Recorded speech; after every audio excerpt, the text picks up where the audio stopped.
بعضهم على بعض يتلاومون قالوا يا ويلنا إنا كنا طاغين عسى ربنا أن يبدلنا خيرا منها إنا إلى ربنا راغبون كذلك العذاب ولعذاب الآخرة أكبر لو كانوا يعلمون آمنت بالله صدق الله العظيم اللهم صل على سيدنا ومولانا عبدك ورسولك وحبيبك محمد النبي الأمي وعلى آله وأصحابه وأزواجه وبناته وبارك وسلم اللهم صل على جميع الأنبياء والمرسلين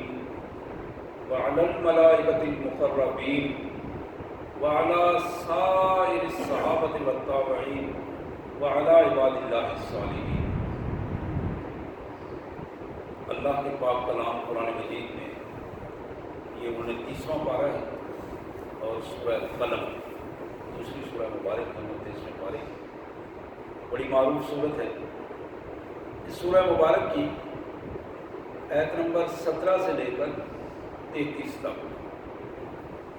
سورہ قلم 29واں پارہ آیت نمبر 17 سے 33 تک میں نے آیات تلاوت کی۔ ترجمہ سنیے، اللہ نے ایک منظر ہمارے سامنے رکھا، اس منظر کو ذرا ذہن میں لائیے اور پھر دیکھیے کہ اس کے نتائج کیا ہیں اور ہم کہاں ہیں۔ کہیں ہم بھی اسی منظر کی تصویر کشی تو نہیں اپنے اندر کر رہے تھے۔ یہ منظر جو قرآن نے پیش کیا، اللہ فرماتے ہیں اِنَّا بَلَوْنَاهُمْ كَمَا بَلَوْنَا أَصْحَابَ الْجَنَّةِ۔ جو کافر ہیں، مشرک ہیں، منافق ہیں، ان کو ہم نے اسی طرح آزما رہے ہیں جس طرح ان سے پہلے ہم نے ایک دفعہ ایک باغ والوں کو آزمایا تھا، جاگیرداروں کو آزمایا تھا ہم نے۔ زمینیں تھی، فصل تھی، باغ تھے، بالکل اسی طرح ہم نے ان کو آزمایا تھا۔ اور جس طرح ہم نے ان کی ناکوں پر داغ دیے تھے، سنسل اور خرطوم اس سے پہلے آتا ہے، خرطوم کہتے ہیں ہاتھی کی سونڈ۔ جس طرح ہم نے ان کی سونڈوں پر ان کو داغ دار کر دیا تھا اور نیچا دکھا دیا تھا ان کی سونڈوں کو، ان صنعتکاروں کی صنعتوں کے باوجود، ان جاگیرداروں کی جاگیروں کے باوجود ہم نے انہیں زمین بوس کر دیا تھا، اسی طرح ہم ان لوگوں کو بھی زمین بوس کر دیں گے۔ اور یہ تصور نہیں کر سکتے کہ ہم ان کے ساتھ کیا کرنے والے ہیں۔ اللہ فرماتے ہیں اقسموا لیصرمنها مصبحین، انہوں نے اپنے ساتھیوں کو بلایا، لوگوں کو بنگارا اور رات کو پلان بنایا، منصوبہ بنایا، قسم کھائی صبح ہر قیمت پر جلدی جلدی منہ اندھیرے نکلنا ہے تاکہ پھل جلدی توڑ سکیں، اور اندھیرے میں ہی ہم صبح طلوع ہونے سے پہلے پہلے اپنا کام مکمل کر لیں۔ بندے اکٹھے کیے، رات کو طے کر دیا۔ وَلَا يَسْتَثْنُونَ، استثناء کو یہ کیا انہوں نے، انشاءاللہ نہیں کہا، کسی کو چھوڑا نہیں، اس میں کوئی اللہ کی بات نہیں کی، کوئی رسول کی بات نہیں کی، خالصتاً مادہ پرستانہ انداز میں انہوں نے ان کی سوچ ڈیولپ کی۔ مال اکٹھا کرنا ہے، اب فصل پک گئی، آؤ چلیں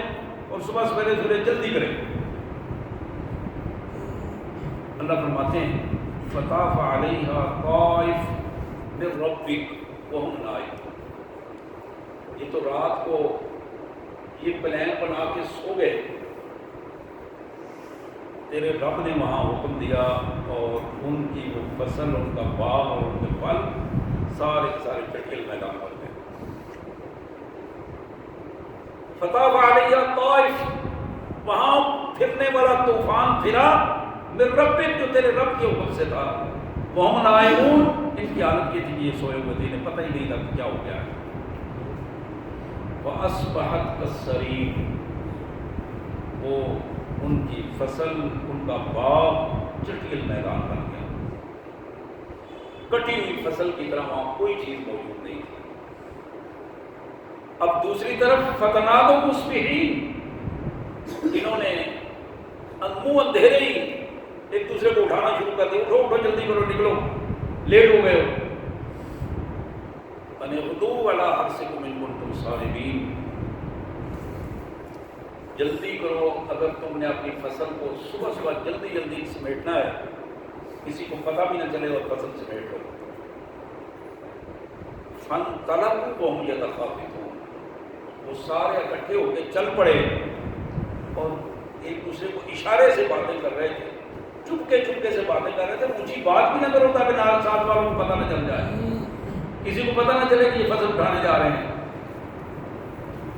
اللہ یدخلن یوم علیکم مسکین، کسی غریب غربے کو، مسکینوں کو پتہ نہ چلے، وہ پیچھا نہ کریں، کوئی آگے مانگنے والا نہ آ جائے، کسی کو کچھ دینا نہ پڑے، سالم فصل محفوظ کر کے منڈی میں پہنچا دیں یا گھر لے آئیں۔ وَغَدَوْا عَلَىٰ حَرْدٍ قَادِرِينَ، وہ اس سوچ کے ساتھ گھر سے نکلے تھے کہ ہم پوری طرح اپنی پکی ہوئی فصل پر پورا کنٹرول ہے ہمارا، وہ کون ہے، کس کی ضرورت ہے کہ کوئی ادھر ادھر کرے گا، ہم اپنی فصل کو خود اپنے گھر لائیں گے، خود منڈی میں لے جائیں گے۔ اللہ فرماتے ہیں کہ جب وہاں پہنچے، فلما رأوہا، جب وہاں پہنچے تو دیکھا، قالوا انا لضالون، ایک دوسرے کو دیکھ کر کہتے ہیں یار کوئی راستہ تو نہیں بھول گئے، یہ تو ہماری پہلی نہیں ہے، وہ کدھر آ گئے، اندھیرے میں کہ راستہ نہ بھول گئے۔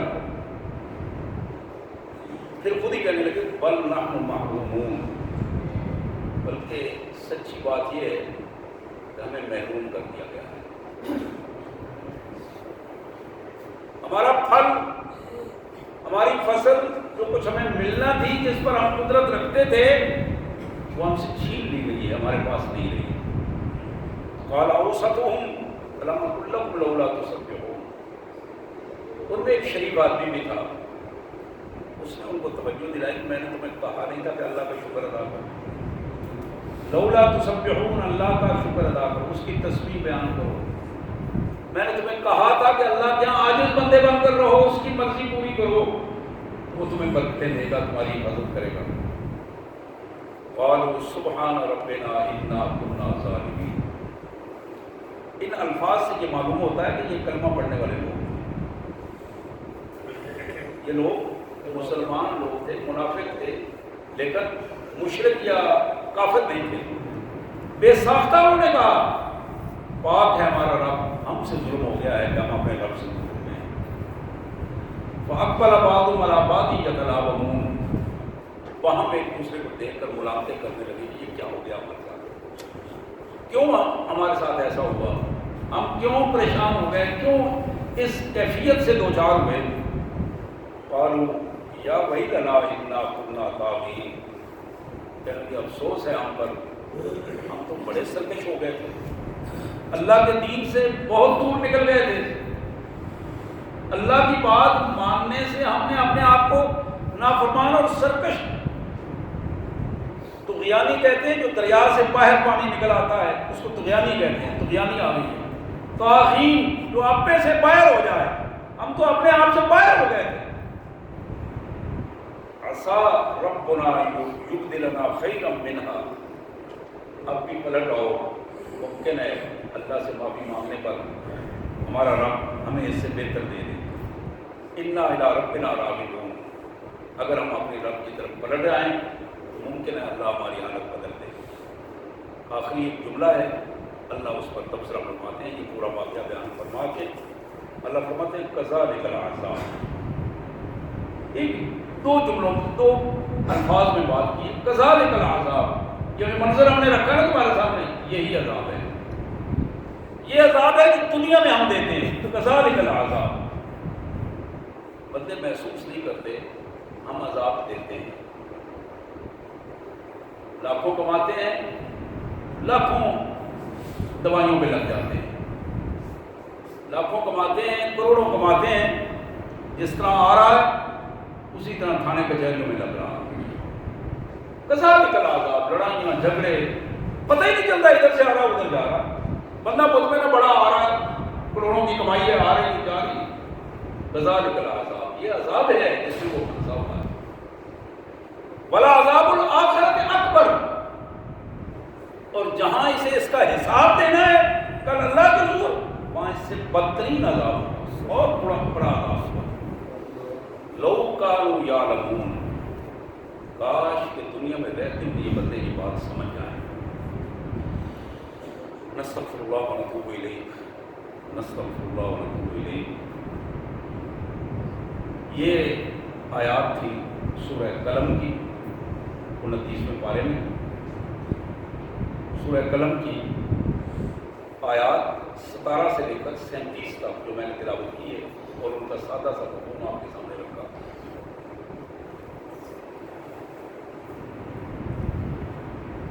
سورہ انفال میں اللہ تبارک و تعالیٰ کا ارشاد ہے، الذین یقیمون الصلاۃ ومما رزقناہم ینفقون اولئک هم المؤمنون حقا۔ ہمارے یہ بندے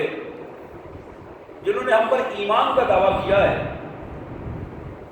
ان کی بنیادی خصوصیات یہ ہیں کہ یہ کبھی نماز کو قضا نہیں کرتے، چھوڑتے نہیں ہیں۔ ان کی نمازیں اول وقت میں ادا ہوتی ہیں، یقیمون الصلاۃ، قائم کرتے ہیں اپنی نمازوں کو، ومما رزقناہم ینفقون، اور جو کچھ ہم نے انہیں عطا کیا ہے اس رزق کو اللہ کی رضا کے لیے بے دریغ خرچ کرتے ہیں۔ اولئک هم المؤمنون حقا، یہ ہیں پکے سچے مومن۔ پھر سورہ توبہ میں اللہ کا ارشاد ہے، خذ من اموالہم صدقہ تطہرہم وتزکیہم۔ میرے رسول، ہمارا حکم ہے تمہارے لیے، یہ لوگ جو مسلمان ہو گئے ہیں تمہارے ساتھی ہیں، ان پر جن پر زکوٰۃ فرض ہو گئی ہے ان سے زکوٰۃ اکٹھی کریں تاکہ یہ پاک ہو جائے، یہ خود بھی پاک ہوں اور ان کا مال بھی پاک ہو جائے۔ زکوٰۃ اکٹھی کریں، یہ خود بھی زکوٰۃ دے کر پاک ہوں، زکوٰۃ دے کر ان کا مال بھی پاک ہو جائے۔ اسی طرح سورہ روم اللہ فرماتے ہیں، وما آتیتم من زکوٰۃ تریدون وجہ اللہ اولئک هم المضعفون۔ یہ جو تم زکوٰۃ اللہ کے حکم پر نکالتے ہو، تریدون وجہ، اس زکوٰۃ کو دے کر تمہارا ارادہ صرف اللہ کی خوشنودی اور اس کی رضا ہوتا ہے، اللہ کے حکم کی پابندی ہے، اولئک هم المضعفون، یہ وہ لوگ ہیں جن کا رزق ہر لمحے بڑھتا چلا جاتا ہے، ہم مسلسل اس میں اضافہ کرتے چلے جاتے ہیں۔ حضرات، سورہ توبہ کی ایک آیت مبارکہ اللہ فرماتے ہیں، کل قیامت کے دن جو لوگ زکوٰۃ اور صدقات اور خیرات نہیں کرتے تھے اور مال کو سنبھال کر رکھتے تھے، اپنے مال کو گن کر رکھتے تھے، اسٹیٹمنٹیں ان کے پاس آتی جاتی تھی اور بڑے اتراتے تھے کہ اتنا بینک بیلنس ہو گیا ہے، اتنی جائیداد بن گئی ہے اور اتنا سارا سلسلہ بن گیا ہے۔ یوم یحمى علیہا فی نار جہنم، کل جہنم کی آگ میں ان کے اس مال کو تپایا جائے گا، گرم کیا جائے گا، تپایا جائے گا ان سکوں کی صورت میں، فتقویٰ بہا جباہہم وجنوبہم وظہورہم، ان سے ان کی پیشانیوں کو داغا جائے گا، ان کی سیڈوں کو داغا جائے گا، اور پیچھے ان کی پشت پر اس کے داغ لگائے جائیں گے، اور انہیں بتایا جائے گا، ھذا ما کنزتم، یہ مال تھا جو تم اکٹھا کر کے رکھتے تھے اور گن کر رکھتے تھے، یہ اس مال کی یہ عملی صورت ہے آج جو تمہارے سامنے پیش کیا جا رہا ہے۔ بخاری کی ایک حدیث مبارک، جناب محمد کریم صلی اللہ علیہ وسلم کا فرمان، کل قیامت کے دن جب حشر برپا ہوگا تو وہاں ایک ایسے بندے کو بھی بلایا جائے گا جو مال رکھنے کے باوجود، ایمان رکھنے کے باوجود، کلمہ پڑھنے کے باوجود، نمازیں پڑھنے کے باوجود زکوٰۃ برابر نہیں دیتا، اور ایک بہت بڑے اژدہا کو بلایا جائے گا اور اس اژدہا کو حکم دیا جائے گا کہ وہ اس بندے کو لوگوں کے سامنے ڈسے گا، اور جب وہ تڑپ جائے گا اور چیخیں مارے گا تو اس کو کہے گا جانا مالو انا کنزک، میں تمہارا وہ مال ہوں جس کو دنیا میں تم سنبھال کے رکھتے تھے، گن گن کر رکھتے تھے، تم یہ مال اپنی ماں کے پیٹ سے نہیں لائے تھے، یہ اللہ کی عطا تھی جو تمہیں ملا تھا، تم اللہ کو بھول کر اس کو اکٹھا کرتے رہے، انا مال ہوں، آج وہ مال میں آج سانپ کی صورت میں، اجدہا کی صورت میں تمہارے سامنے ہوں، اور آج اس کا مزہ چکھو، انا کنزک، وہ خزانہ ہے جس کو تم اکٹھا کر رہے تھے، اور آج میں اس خزانہ کی صورت میں تمہارے سامنے ہوں۔ ایک دوسری حدیث میں، مسلم شریف کی حدیث ہے، اللہ کے رسول صلی اللہ علیہ وسلم نے فرمایا کہ وہ مال جو بے زکاتہ مال ہوگا، بہت سارے جانور رکھے ہوئے تھے، زمین تھی، ڈیرے تھے، جانور تھے، کیونکہ جانوروں پہ الگ زکوٰۃ ہے، اور ان جانوروں کو بلایا جائے گا جن کی زکوٰۃ اس نے نہیں دی تھی، وہ اپنے جانوروں کو پہچانے گا کہ یہ میرے ڈیرے پہ باندھے ہوئے یہ جانور تھے۔ اللہ کے رسول صلی اللہ علیہ وسلم نے فرمایا کہ وہ دن قیامت کا 50,000 سال کا دن ہوگا، اور اس پورے دن میں ان جانوروں کو یہ حکم دیا جائے گا کہ یہ اپنے پاؤں تلے اس بندے کو رونتے رہیں گے 50,000 سال تک، اور اس کو یہ بتاتے رہیں گے کہ تم وہ ہو جس نے ہماری زکوٰۃ ادا دی، اور یہ اسی سزا میں یہ بندے رہیں گے۔ حضرات، یہ کہانیاں نہیں ہیں جو میں سنا رہا ہوں، میں نے جو الفاظ اب تک کہے ہیں یہ صرف قرآن مجید کی آیات اور اللہ کے رسول صلی اللہ علیہ وسلم کے فرامین تھے، کوئی تبصرہ اس پہ نہیں کیا۔ اللہ سے دعا ہے اللہ تبارک و تعالیٰ ہمیں اپنا فرما بردار بنائے، اور جہاں ہم ایمان کی بات کرتے ہیں، نماز کی بات کرتے ہیں، وہاں ہمیں زکوٰۃ ادا کرنے کی توفیق عطا فرمائے۔ حضرات، میں آج پڑھ رہا تھا اور گن رہا تھا قرآن مجید کے وہ حصے جن میں قرآن مجید نے منع کر دیا کہ کسی بددیانتی کے مال کو، حرام مال کو اکٹھا کر کے زکوٰۃ نہیں دی جا سکتی، حرام مال قبول ہی نہیں ہے، بلکہ اس کی الگ سزا ہے۔ کوئی بندہ یہ کہے کہ میں حرام کما کے اس میں سے زکوٰۃ دے کے اس کو حلال کر لوں، یہ وائٹ اور بلیک کا تصور ان ہماری حکومتوں میں ہو سکتا ہے، اللہ کے یہاں اس کا کوئی تصور نہیں ہے۔ وہاں بلیک بلیک ہے اور وائٹ وائٹ ہے۔ رشوت کا مال، غصب کیا ہوا چھینا ہوا مال، بددیانتی سے اکٹھا کیا ہوا مال، بت بنا کر سیل کیا ہوا مال، اسی طرح چوری کر کے لیا ہوا مال، ناپ تول میں کمی کر کے مال اکٹھا کیا ہوا،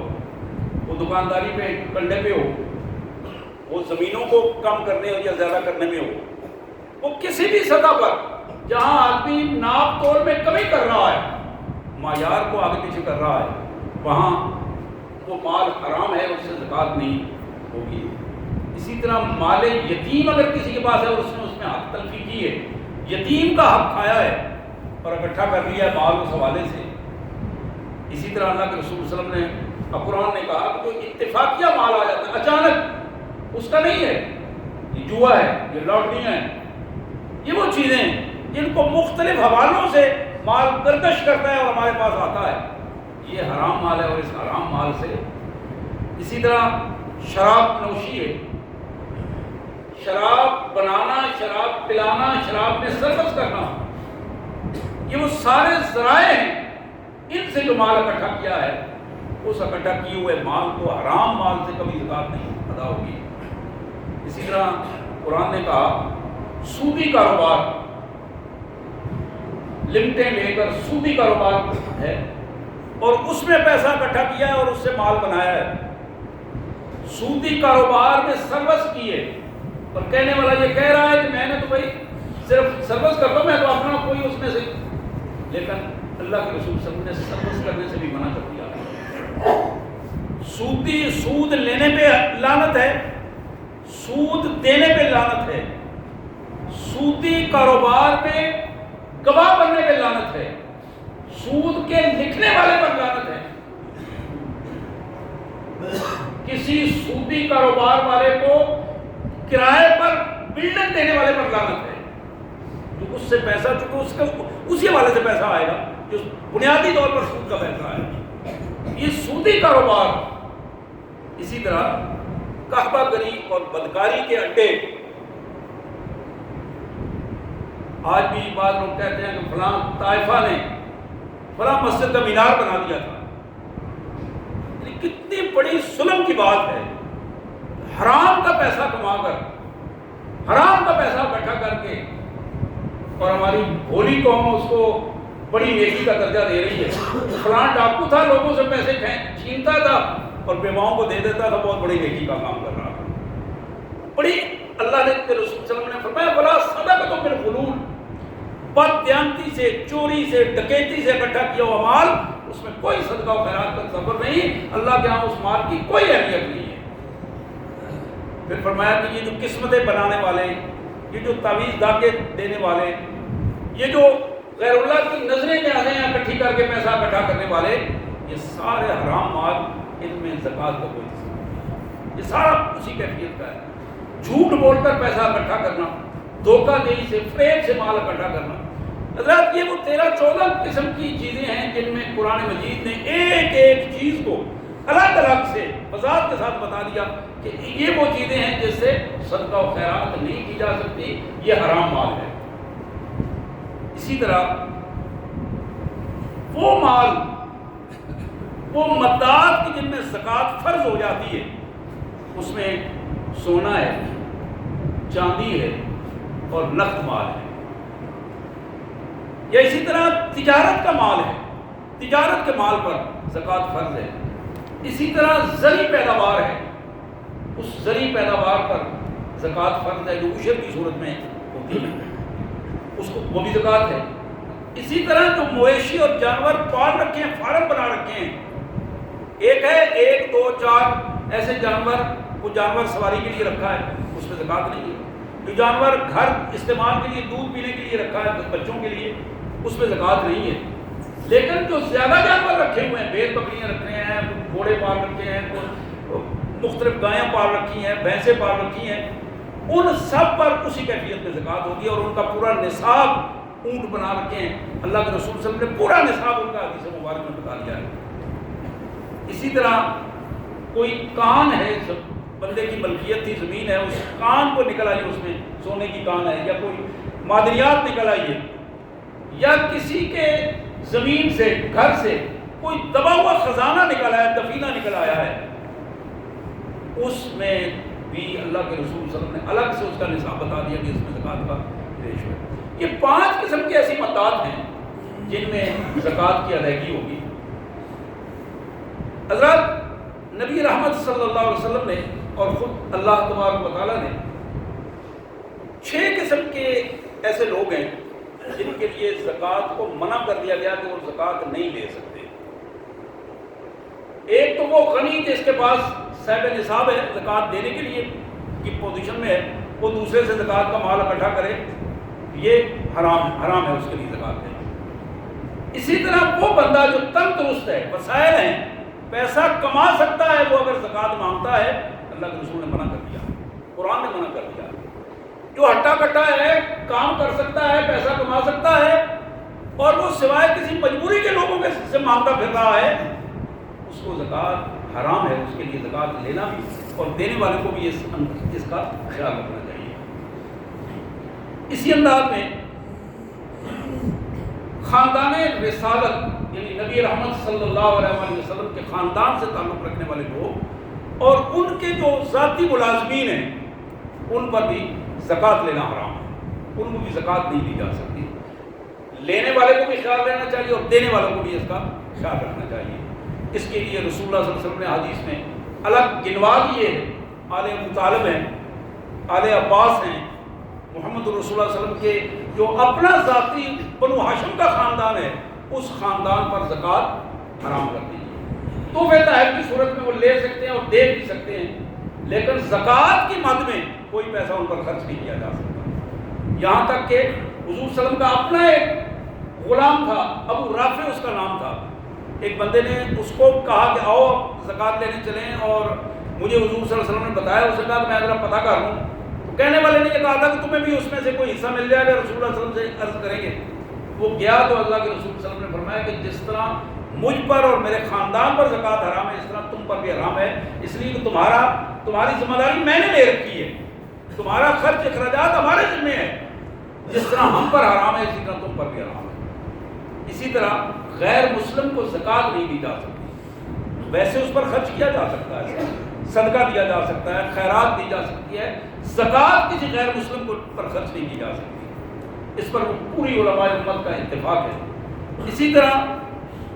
شوہر اپنی بیوی کو زکوٰۃ نہیں دے سکتا، اس لیے کہ وہ اس کے ذمہ میں ہے۔ لیکن میں آج ایک حدیث مبارک پڑھ رہا تھا، عبداللہ بن مسعود رضی اللہ تعالیٰ عنہ کی اہلیہ سیدہ زینب ان کا نام تھا۔ حضرت عبداللہ بن مسعود چونکہ مالی طور پر کمزور تھے اور پھر یتیم کی کفالت بھی کر رہے تھے، ان کی بیوی نے انہیں کہا کہ عبداللہ اگر اجازت دیں اللہ کے رسول صلی اللہ علیہ وسلم اور شریعت کا حکم ہو تو میرے پاس پیسے ملکیت میں ہیں تو میں تمہیں زکوٰۃ دے دوں تاکہ تمہارا سلسلہ کو بہتر ہو سکے۔ اس نے کہا کہ آپ ایسا کرو کہ آپ اللہ کے رسول صلی اللہ علیہ وسلم سے پوچھو۔ انہوں نے کہا نہیں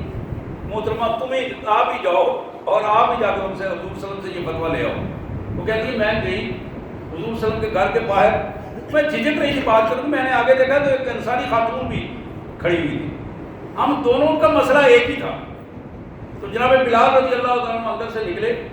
تو ہم نے حضرت بلال کو عرض کی کہ آپ اللہ کے رسول صلی اللہ علیہ وسلم سے یہ مسئلہ ہمیں پوچھ رہے ہیں، کیا ہم اپنے خامد کو زکوٰۃ دے سکتی ہیں اگر وہ مستحق ہو؟ جناب بلال نے جا کے حضور صلی اللہ علیہ وسلم سے مسئلہ پوچھا، حضور نے فرمایا کون خواتین ہیں؟